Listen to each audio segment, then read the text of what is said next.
Hey everyone, what's going on? What's happening today? Welcome back to K-Spot Podcast.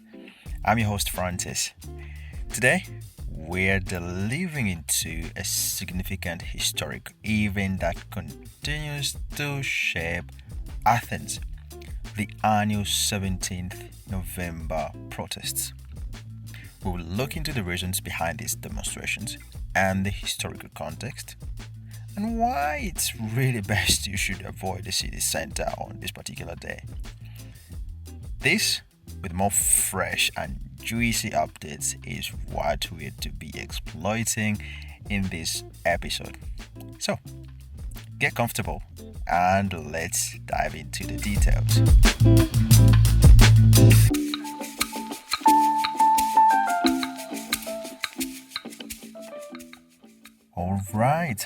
All right. Okay.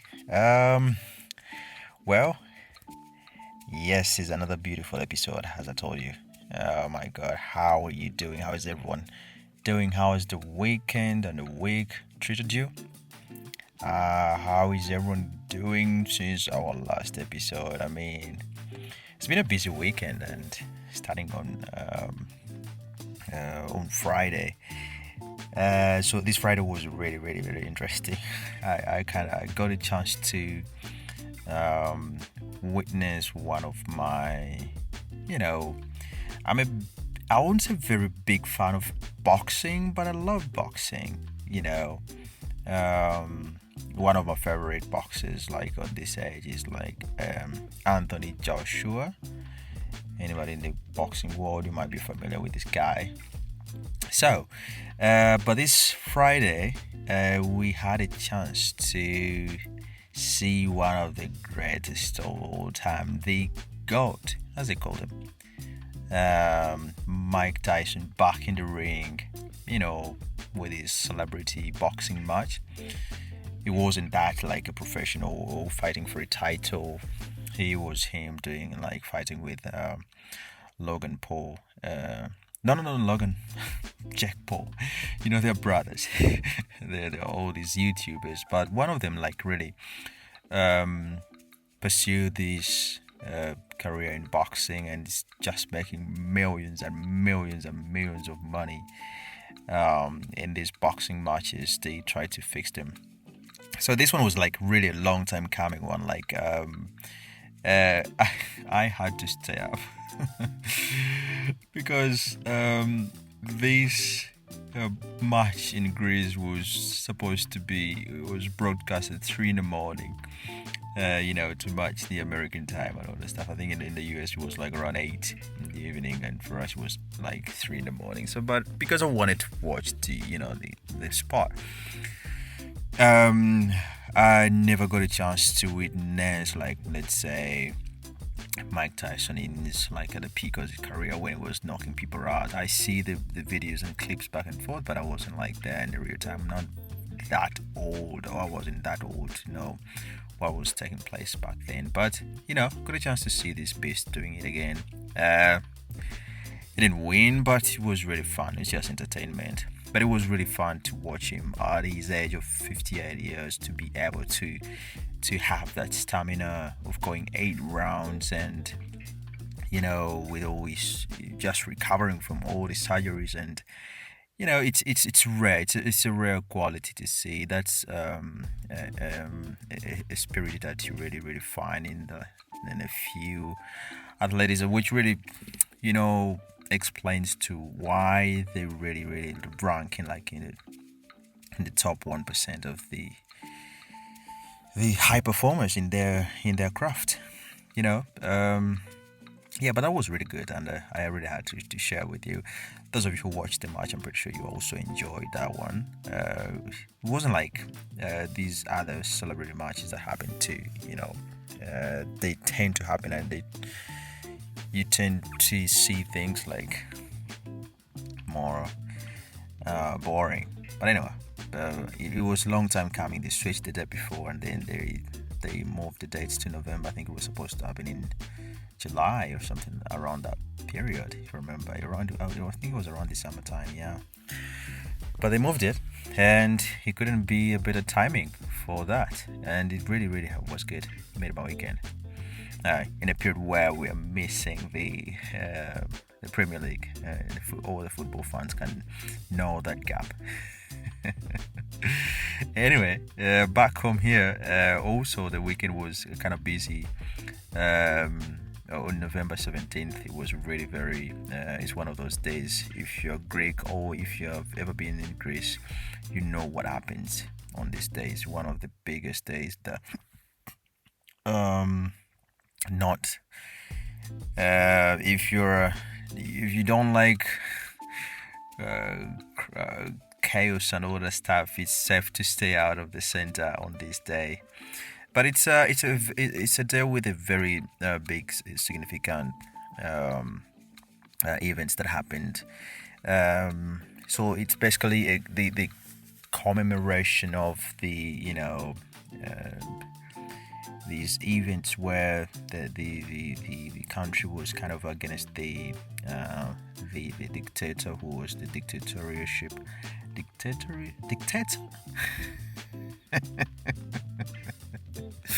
I'm losing these words. Anyway, I think the dictator government, which was in, I think from 1967 to 1974. Yeah. People always on this day they do remember the lives that were lost, but they're basically what makes it unique. That all these events where the protest and all this stuff were started basically by students in the polytechnic, or as we call it here, Polytechnio. So that's where the whole organization happened. So for during the governance, the period when that far right wing government was in power, I think things were not very easy. It was kind of a military rule, so the students kind of had enough, and they started kind of revolting against the whole situation. And some of the reasons were like the government was intervening with the students' affairs, like the leadership and all that stuff. So they did do some of the protests. They organized themselves. But the main events that really kind of ticked off things were started on the November 14th until November 17th, which is like the peak when the main things escalated into a big revolt, which was later on like joined by the rest of the country, and the citizens, everyone was kind of revolting and protesting, but it didn't end well on the in the early morning of 17th November. Kind of there was a big bloodshed because apparently the military government, in order to suppress all these protests, they decided to drive a military truck, like a military tank actually, and they breached the gates of the campus because when the students were kind of protesting, they barricaded themselves in the campus, and they had formed like they fixed up a pirate radio in the campus, in the laboratories of the campus. It's just a polytechnic, it's a polytechnic school, so you can expect that to happen. So they had fixed the pirate radio, and from that radio they were kind of mobilizing the rest of the country to stand in solidarity and to resist this kind of rule, the unfair rule the government, the then government, was kind of imposing on its citizens. So the government saw that things were kind of getting out of hand. So in order to do that, they decided to come in by force. So in the process, they claimed life. People died, civilians or students likely, because there are some kind of civilians that were on the gate of the campus. So when they like when they broke into it, when they drove into the campus with a military tank. It's like some people were there, and it's believed to be like around 4 people died right there. But later on, a wave of events went on to happen. As we are trying to get students getting out of the campus, out of the unit. They went out of the streets, which were all surrounded with the police, which later on things spiraled into shootings, and again they shot some people. People lost life. I think the number is around 24 people, if 24 so people lost their lives. Later on, after the end of the regime, they kind of tried all these people who were involved in the whole situation, and they paid the price for all these the evil that they did to the people, to the citizens of the country. So since then, every November 17th, if you're in Athens, you don't want to be in the center really, because this day goes without saying. It has its own dose of chaos that happens every time, and the areas of Exarchia, if you know around, that area is close to Omonia Square. If you've been in Athens, you know where I'm trying to direct you. And the Polytechnic or the Polytechnic campuses are along one of the main streets in Athens called Partition. So that's along that street. Oftentimes that street is closed off. The traffic is kind of diverted into some alternative routes, because as people do try to pay their homage, they bring the wreaths, the flowers, and all these things to the spot where these gates were breached. There's like these kind of like a memorial kind of thing where people bring flowers and wreaths. But as the day advances, because the whole neighborhood is like with the students and all the stuff they do around there. So as the day advances, for some reason, chaos is like the riots might begin from nowhere, and most of the time you might see that the military is always deployed around the area, and people do march. It always begins with a peaceful marching, but then it ends up into these tear gassing and all these things, people being hit. So November 17th is like a no-go to the center, unless you're like caught off guard and you really, really have no option, but you have to go in the center. You're in the city, you sit that one out, and but it's one of those days. If you're, for example, if most of the visitors and the tourists coming in, they don't know these things, so you get yourself caught up into an area, because Exarchia area I love that area because it has really, really a lot of beautiful cafes, very laid back, nice restaurant, not very fancy stuff. It's like more of it's the vibe of a student neighborhood, like cheap stuff everywhere. So a lot of tourists go there to explore the neighborhood, and it's close to one of the highest points in one of the highest hills in Athens, called Likabitos. So it's the whole neighborhood around there. So it's a lot of little tavernas and little bars and restaurants and cafes that you can, reading spots you can go and enjoy the area. So but when it gets out of hand, you don't want to be there. So it's kind of it's when you go. And so for the tourists, if you get yourself caught up in this kind of a series of events on the 17th, so you have nothing to do but to survive.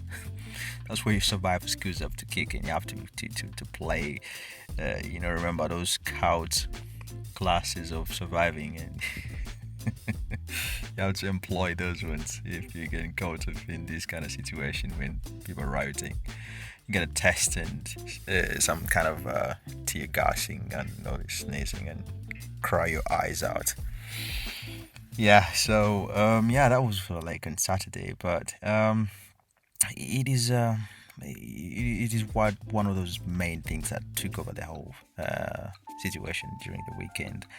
And but the beautiful thing is it's November and the weather is amazing. You can imagine. Oh my God. I was watching the news, I think on the BBC, when they're trying to predict what's going to happen in the rest of the world, about where the most of the some places are already dropping into the single digits and all these things, but we're still enjoying like 15s, 18s, 20s. I think today was like around 20, I think 19ish, or and on Friday might be around 23 according to the focus that I saw. But some countries are already it's snowing and single digits and all that stuff. But unfortunately, I think I read somewhere yesterday that next week we're gonna have a fluctuation in, we might have some fluctuation in temperatures. We might drop a little bit, especially in northern, northern Greece, those areas that have like mountains. So there might be some the temperatures might have even some little bit of light snow. And here in the center of Athens, we might have, if you're living in the center, or like if you're living in the northern parts of Athens, that is cold. There you're gonna get some really cold. But if you're not very far southeast, you might get just drop in the temperatures. Evenings a bit chilly, but not that cold. You know what I mean? So that's the kind of the temperature. The temperatures are really beautiful, and I really like it. And again this week, speaking of protests, again, tomorrow, if you're to be in Athens, tomorrow, today's Tuesday, so tomorrow is Wednesday, the 20th of November. So there is a general strike. I'm telling you, it's big. It's big, it's big, it's big, it's big. So this strike is gonna be really massive, and it affects a lot of things, a lot of transportation. So if you like using public transportation like myself, I like riding my metro. But so tomorrow they're gonna be the schedule for these public transportation is not going to be the same as the ones that we have usually. So there is a major, kind of strike where the major labor unions are striking against, the rising cost of living, and also they're demanding better wages. Actually, they're making a very good point. They're saying the cost of living is rising, but the wages is kind of stagnant, which is very typical. I was reading yesterday in the papers, and I saw that Greece is looking forward to paying one of the debt, part of the debt, a bit earlier than the estimated period of time. The prime minister was kind of announcing that, but then you realize all this comes at the cost of the citizens. You gotta pay the price of cost of living. Things are really expensive, to be honest, and especially but the biggest thing that is roiling, making things really tough is the housing and the rents and of houses and all these things kind of getting out of hand. So this is where the major labor unions decided to stage a general strike on Wednesday, tomorrow, and this means everyone. I mean, you have the public, railway transport workers, The seamen, meaning the ferries also. If you're in Athens and you have to catch a ferry to some of the places, likely enough, it's not the summer season, the busy season, having the frequent ferries. So, regardless, if you have to travel to any of the island, so they said the ferries might not be functioning to the frequency they're supposed to be going on. The metro is gonna be running, I think, from 9 a.m. to 9 p.m. Usually it's like around from 5:30 to midnight. Yeah, that's the time the metro runs, and over the weekend it stretches until um, until like two and a half, I think. Yeah, but the only thing that they've left that will be functioning, I think, is the public buses. Those will be running normally, which means it's gonna be really packed. You don't want to be in that one of those, and the taxis.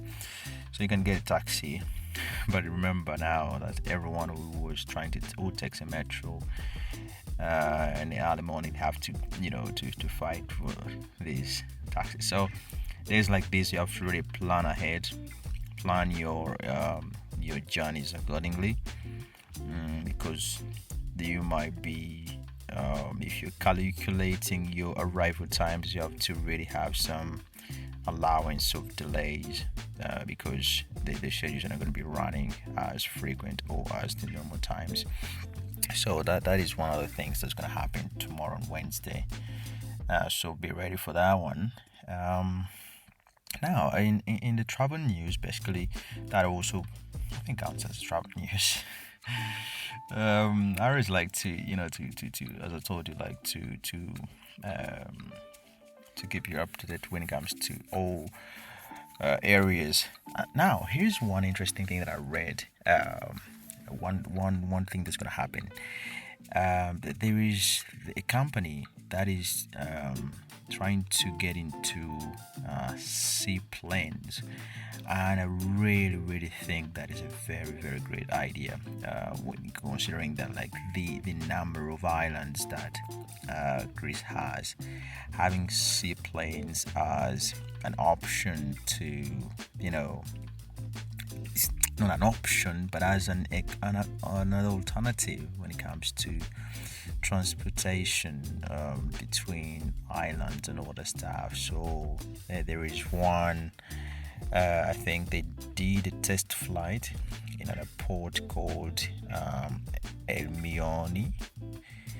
So they're trying to connect these very remote tiny islands. So they have to make seaports, like going to Spetses. Spetses is like a very tiny, beautiful island. Spetses is really gorgeous. If you've ever watched a movie, what's the name of the movie? I was supposed to, I think it was Spetses. The movie's called yeah, I think Glass Onions, Knives Out, I think, was shot in Spetses. So if you've watched that movie, the island that where this movie was shot, part of the movie, not all of it, was in Spetses. Yeah, if I'm not mistaken, one of those beautiful places. But anyway, these islands are very small. They're not very big, and even the traffic they receive during the summer period, or the summer months, is not that much in comparison to the popular ones, like the likes of Crete and Mykonos, Santorini, Paros, and all this stuff. So meaning, the more busy the island, the more frequent the ferry routes and flights are going to be. So these other ones are kind of left out with less frequent schedules running back and forth. So having these seaplanes, they do kind of cover that gap. So I think it's a good project, which hasn't been implemented yet, but I think it will be really helpful to connect these tiny islands. So they did a test flight So the flight was the Greek Riviera, flying over the iconic site of the Porto Heli, Kalidas, Betis, Hydra, and Poros. These are all places within close proximity to each other. So that's one thing that I saw, and I really think it will be a good one. And if you come through, in the future, I think will be taking advantage of that one. Now another one, another thing is one of my favorite airlines that I use domestically here, Sky Express, kind of did like another extra flight in that it goes twice a day. I think morning and evening to Istanbul, straight to Athens. I think they didn't have the frequency, so that shows you the growth in the traffic. Whenever they see an airline launching flight routes to any destination, that means there's market and there's people and there's traffic going back and forth. So I think they had one or two twice, but there wasn't so frequent. So now they do go every day. I see that in Mykonos, where I work, every kind of year we do have like flights, and airlines kind of launch flights directly to the island. So the more these things happen, the more you see the more growth it shows when it comes to the travel and the tourism industry between countries, whichever the kind of airline the destination is connecting. Yeah. So there's that kind of relationship between these two neighbors, Turkey and Greece. So on November 12th, they did it like that. I think that's when they were launched. So they celebrate that one. Now, there's something else that I wanted to talk about. Again, in the travel industry, the travel news that I saw, which caught my eye, and I was like, I have to talk about this in this episode. I need to share with this. Yes. I think it was the world is costly. Huh? What's it? The most. The 10 costliest location globally. That's what I found the article. I was trying to look for the article that I saw. Yes, and I found this, and it was really very fascinating to see that the most costly places to visit, they're all in Africa. Most of them.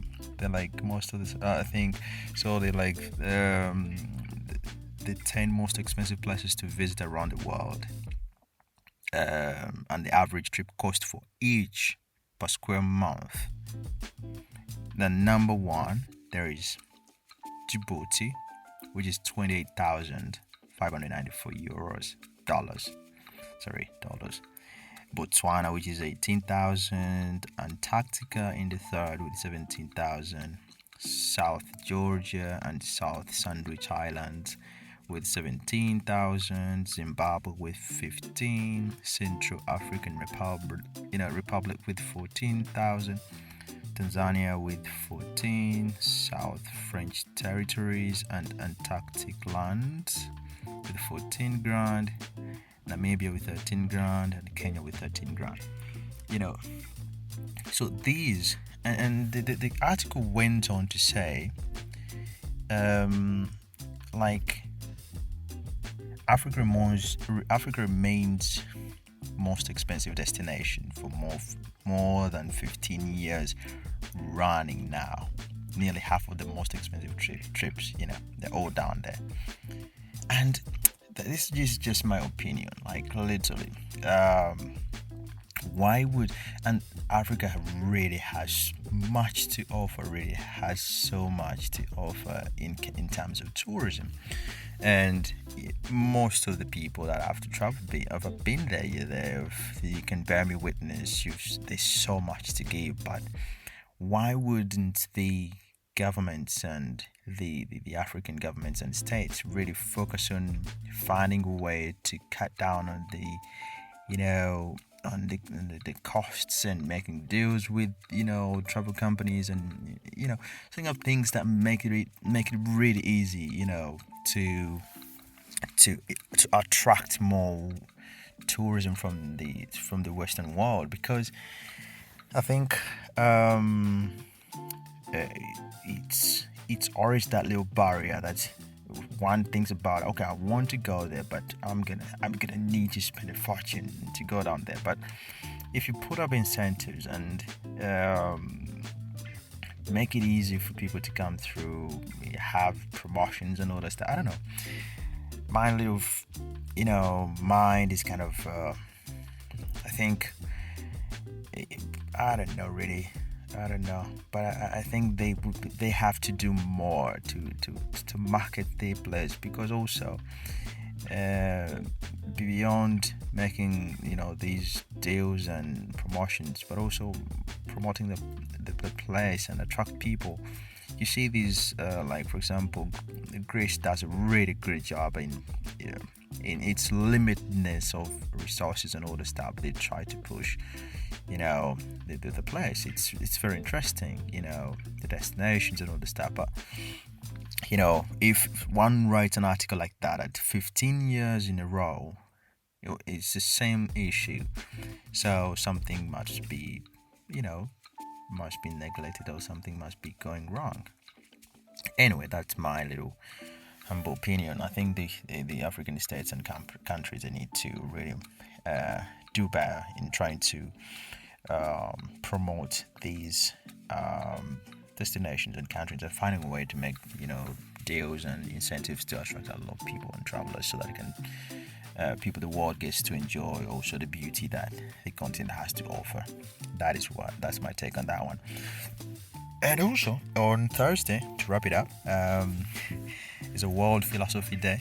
So you guys, the readers and all the stuff, remember Greece is a very big home of philosophers, one of the biggest and the early philosopher of this civilization. He was a Greek guy. I think it was Aristotle. So remember that. Mark your calendars and get those quotes. What is your best philosophical quote you've ever read and you live by? So I think I'll come back with that one. I'll dig into that, and I'll tell you mine. The mine is who was that? Was it the cat who say, "I think there I am."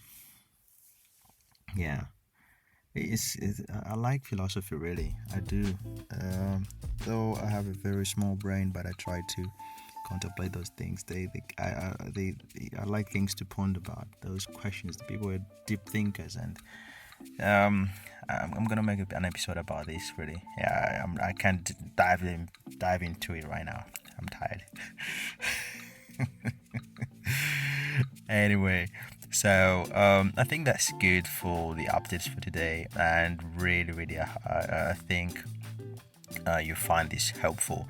And if you didn't listen to the previous episode, please go ahead and check it out. It also has some really interesting information and tips and gems. So if you're a returning listener, I really appreciate you. Thank you for coming, and keep coming through, and I hope to deliver. And for you coming for the first time, thank you for stopping by, and hope you make this your home. Just subscribe and just get a notification every time I pop up a new episode. I try to keep them consistent. For you who enjoy or consume your content from YouTube, we open on the YouTube channel, K-Sport Podcast. You find it on the YouTube as well. But also for the audio version, you can find it from any kind of platform that's where you consume your audio content: Spotify, Apple Podcasts, and iMusic, wherever you consume your audio content. You're gonna find a podcast. Just type in K-Sport Podcast, and you will get the episodes. Run through them. When you finish, send me and I get it new. Send me ideas, send me questions. If you have questions, if you want suggestions, just let me know. You can send me an email at ksportpodcast@gmail.com. Just send me right there. I'll get the email straight up, and I'll be glad to answer. And I think that's it for today. Thank you for hanging around. I'll catch you in the next one. I'm out.